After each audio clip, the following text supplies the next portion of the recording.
Okay, I think that looks better. I think it looks better already.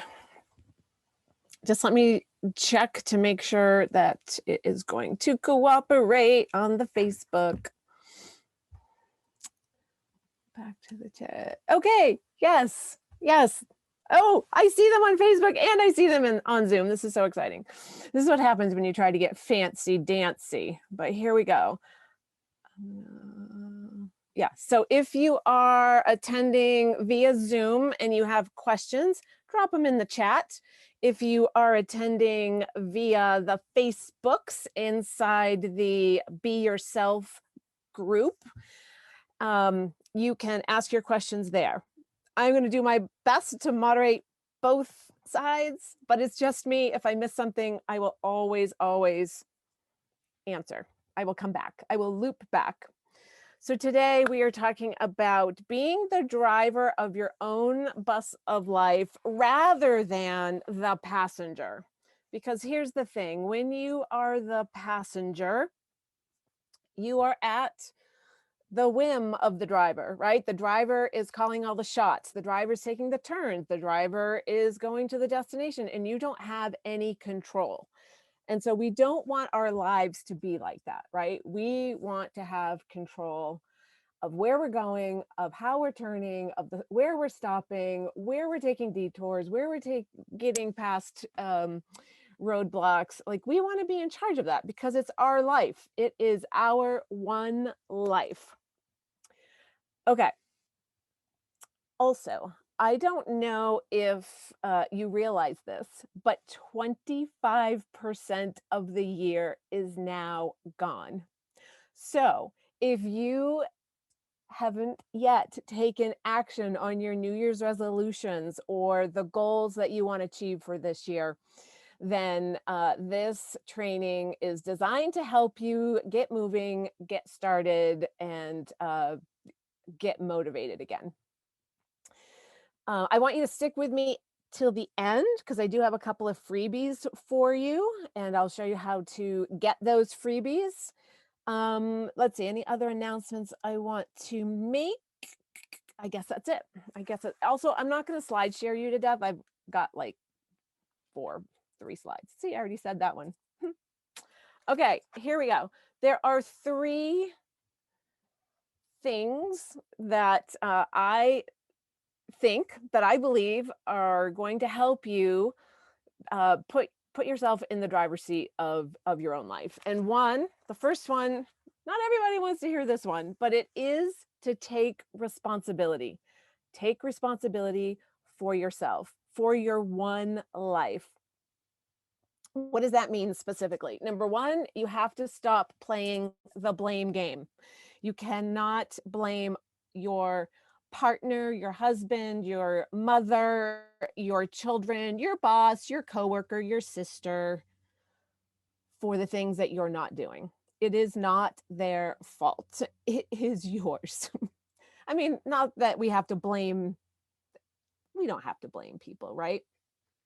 But the point is that we do have to take responsibility. We do have to take and make choices for ourselves.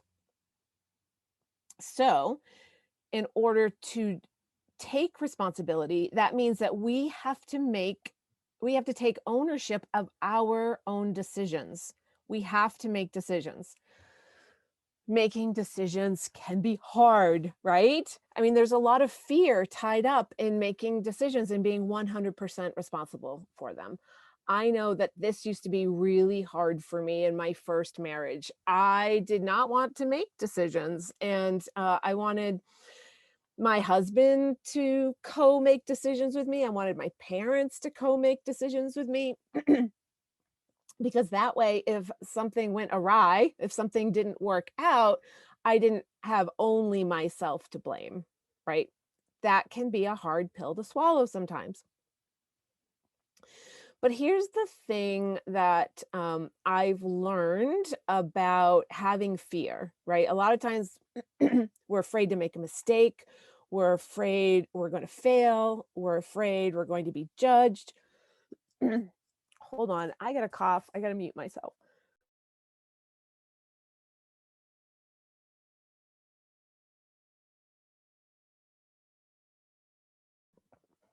All right, sorry about that. Okay, so fear is a really big, huge motivator. And when I say motivator, it means it motivates us to do nothing. It motivates us to binge watch Netflix and scroll on TV and sit on the couch and with a bag of chips, right? We're scared. And a lot of times we're waiting for fear to go away. Like, I'm going to do the thing that I want to do once I'm not afraid. But here's the thing, the fear is never going to go away. The fear is always going to be there. So, what I tell my clients is that you get to do your thing anyway. Fear is going to come along for the ride, but you're going to put it in the passenger seat. That's the part that does belong in the passenger seat. It's not going to call the shots. It's not going to take the turns. It's not going to choose the destination. You're going to do that. It gets to come along for the ride, but it's not going to stop you from doing what you want. And there is a lot of relief in knowing that it's going to be there, because once you plan on it, rather than trying to avoid it, rather than trying to pretend it doesn't exist, then you're going to be inspired to take more action. So that's the second part of taking responsibility. The first part is to not play the blame game, stop pointing fingers at other people. Part two is to start taking responsibility for your own decisions. You get to make them all for yourself, for your one life. And and a part of that, a piece of that, is to plan on fear and let it come along with you. The third part of taking responsibility is to look at your values and ask yourself, be super honest with yourself, don't lie to yourself. Do your actions represent or reflect your values? Because a lot of times we say we value things like family or our health or growing a business or being generous. Those are the values that we have in our mind, but our actions don't actually reflect them.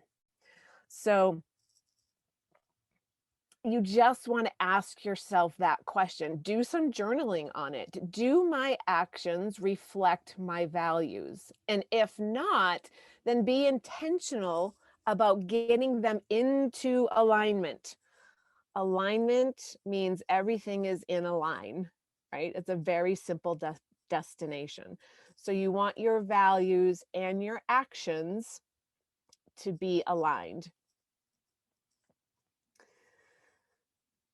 So those are my tips for taking responsibility. And I know this is a 30-minute training, so we're just scratching the surface, but I do want to give you some really good strategies. So the next thing we're going to shift to, is resourcefulness. Resourceful. I basically have 3 R's in this presentation: responsibility, resourcefulness, maybe that's what it should say. And then the third one we're going to talk about are results. Okay, but now we're going to talk about being resourceful. Resourceful. Why am I having a hard time with that word? Okay, a lot of times when we want to achieve a new goal, or we have a new destination, if you will, we stop ourselves because we don't know how to do it, or we don't know how to get there.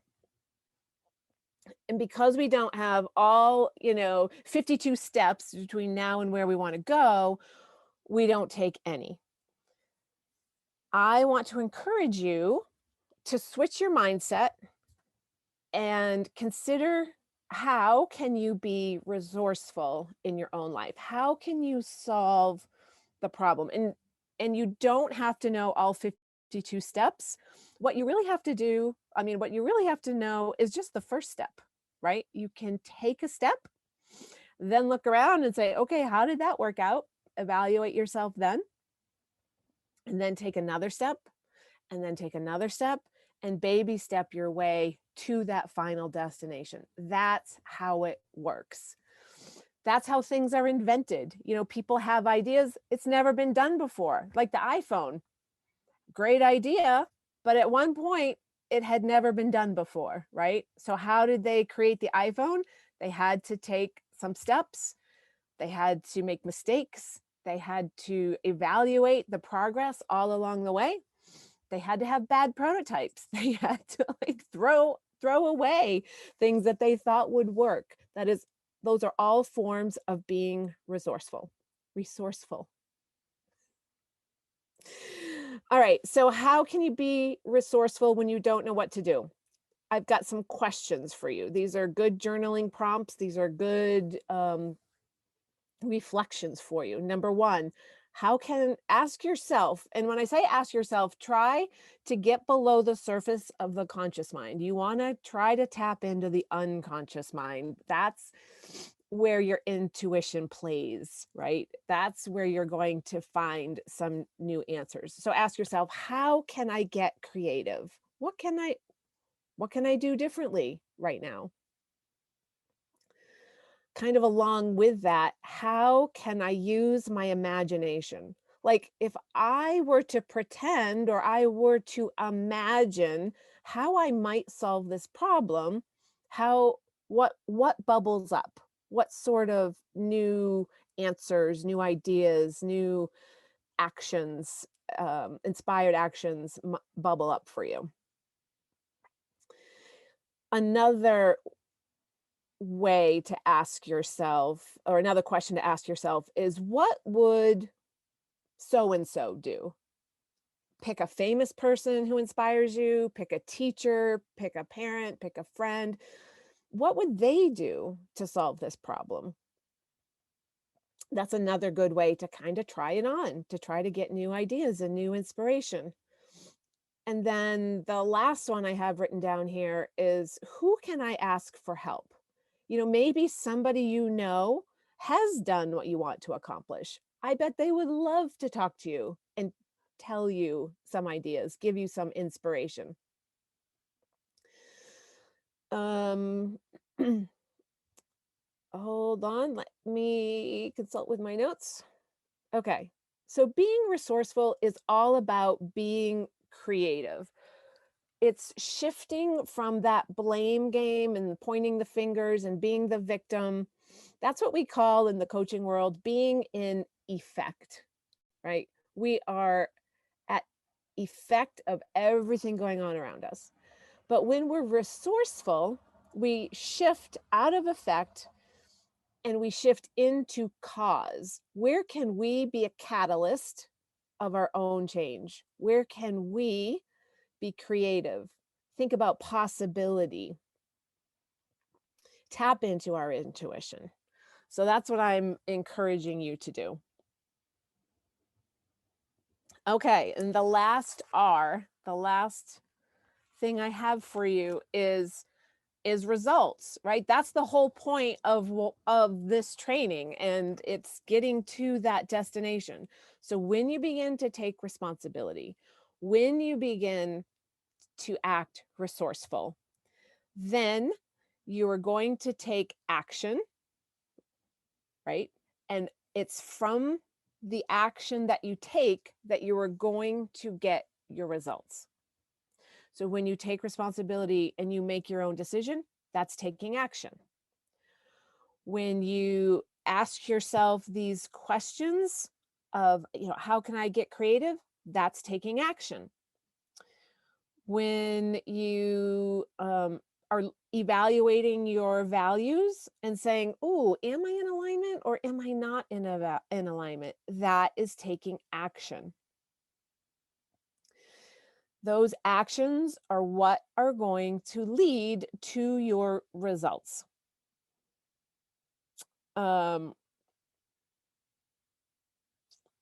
Okay, so remember in step 2 when I was talking about being resourceful, like if you ask yourself those questions, you're going to come up with a bunch of ideas, a bunch of things that you can do, that you can try.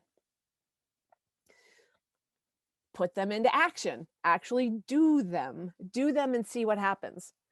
And then the reason, let's see, what do I want to say?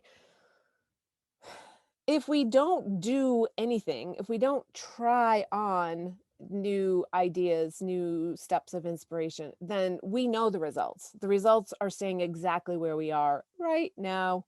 That doesn't change. Very predictable. If you like where you are, then that's fine. But if you don't like where you are, then you are going to have to do something different. Remember, bring fear along for the ride. It gets to come along in the passenger seat, but it's not going to drive the bus or the car or whatever your mode of transportation is. All right. That is how you're going to get results. Now, how do you get even better results? Each time you take action, you're going to evaluate the turnout. How did that work? And the way you do that is to ask 3 questions. What worked? What didn't work? And what would I do differently next time? And you're just going to repeat that cycle over and over. You're going to take action, you're going to evaluate it, and each time you do that, you're going to get results, and you're going to get better results, and you're going to get better results, and you're going to get better results. And before you know it, you will have accomplished those 52 steps between where you are and where you want to go. I feel like there was something else I wanted to say. I guess not. I guess that's it. Anyone have any questions so far on responsibility, being resourceful, and getting results? I'm just going to pop into the Facebook group and see if there's any questions over there. I got a thumbs up. I'm happy about that. Thank you, Danielle. Also, if anyone who is watching the replay, pop your questions in. I am going to answer everything, not a problem. That, you know what? That training went by really fast. It went by even faster than 30 minutes. Go us. It brings us to my last slide. All right, here are the freebies that I talked about. For anyone who catches this training, whether it's on Zoom or you're live on Facebook or you're watching the replay, I want to give every single one of you a free vision call. That is 1 hour of my time where we talk about your life. We're going to talk about where you're going, what's in the way, what's working, what's not working. And you will get, you will get strategies that you can start putting into effect. I want to use the word effect that you can start using right away. Also, if you sign up for a free vision call, then you are going to get a free worksheet that summarizes these 3 R's: the responsibility, the resourcefulness, the results. It'll include all of the journaling prompts that I talked about.